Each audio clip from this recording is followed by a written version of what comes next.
Diputado Carlos César Farias, preguntarle, el día de ayer circuló un video donde dice usted, asegura que existen dos constituciones en el Estado. ¿Nos puede explicar al respecto algo? Con mucho gusto. La verdad que es un tema de fondo, no es de forma. Es el sustento legal, constitucional, en la que descansan todas las leyes y reglamentos, pero también la aplicación de las mismas. Pero también tienen que ver con todos los actos del gobierno que estén fundados en una constitución legítima, pero también tienen que ver con todo el propio actuar del Congreso. Necesitamos definir qué constitución es la que le da validez, fundamento y motivación a la actuación de todo el gobierno, el poder legislativo y el poder judicial. Y afirmo que hay dos constituciones porque en efecto es la situación de facto que existe. Tenemos una constitución que podemos decir el texto original, que también se ha venido modificando de acuerdo a la reforma constitucional, y esta sería la Constitución de 1917 promulgada por el entonces gobernador Felipe Valle. Hay que recordar que esta Constitución cumplió 100 años en el año 2017.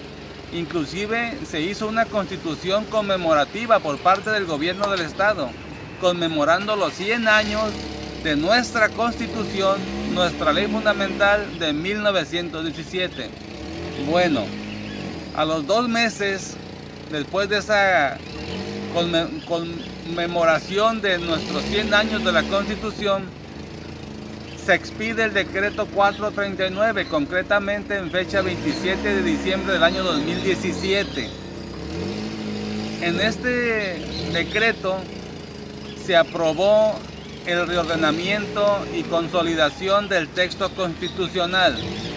En apariencia, esos dos conceptos podrían indicar que se hizo un arreglo a la Constitución, una consolidación y una reordenación. Sin embargo, nuestra ley fundamental, la Constitución local del Estado de Colima, pues no prevé como reforma constitucional o adición a su propio texto la consolidación o el reordenamiento del texto constitucional. Hay que recordar que la única vía de reforma constitucional es precisamente la reforma y o la adición. Y por supuesto, el texto constitucional no puede ser abrogado.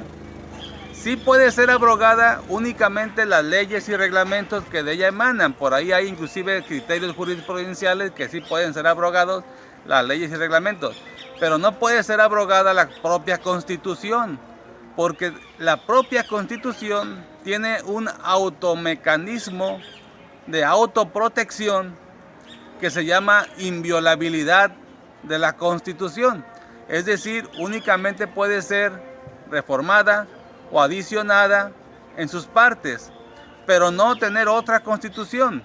Es por ello que el decreto 439 dio lugar a un nuevo texto constitucional.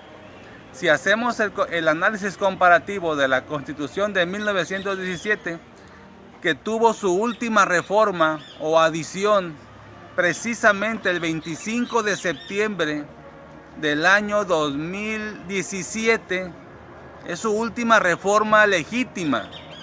Bueno, prácticamente al siguiente mes, o sea, unos días después, concretamente el 27 de diciembre del 2017, generan una nueva constitución diferente a la del texto de 1917, que tuvo su última reforma legítima el 25 de septiembre del propio año 2017.